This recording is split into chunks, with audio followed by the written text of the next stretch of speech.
Thank you, Mr. Chairman, and I want to thank Chairman Fleischman for their hard work on this bill. Really appreciate it, especially in light of the fiscal crisis that we find our nation in. You were able to find savings and yet direct us away from the disastrous Biden energy policies and toward priorities which will make us stronger, more resilient, and prepared to handle the energy needs of the future. And so thank you for that. This bill accomplishes the President's priorities that include cutting away waste, fraud, and abuse, preserving our nuclear stockpiles so America can continue the President's mandate of peace through strength, and restoring energy security and dominance.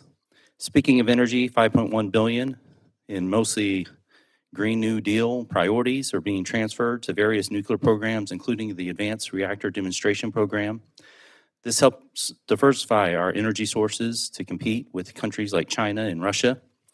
In addition, close to $5 billion in Army Corps funding is included that improve navigation and operating waterways for vessels and strengthens our economy.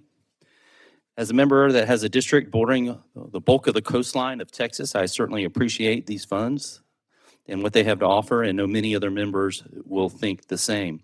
Ship channels like the Matagorda Ship Channel and Corpus Christi Ship Channels in my district provide waterways and imports and exports for resources like liquefied natural gas, crude oil, fertilizers, and petrochemicals. The Port of Corpus Christi, the #1 energy export port, exports the highest amount of crude oil in the country with 65.2 million tons just in the first half of 2025. It exports a high amount of liquefied natural gas with 8.5 million tons in the first half of this year. And customers also moved 102.4 million tons of commodities through the channel in the first half of 2025, making a record half year for the port. This port's second quarter this year also broke its own record with 51.1 million tons of commodities. Funding for the operations and maintenance, as well as funds for investigations and construction, make these waterways possible to use in an efficient manner. Furthermore, in addressing the water needs across the nation, like those found in South Texas, this bill contains language pointing to desalination projects to help us receive research and development funds.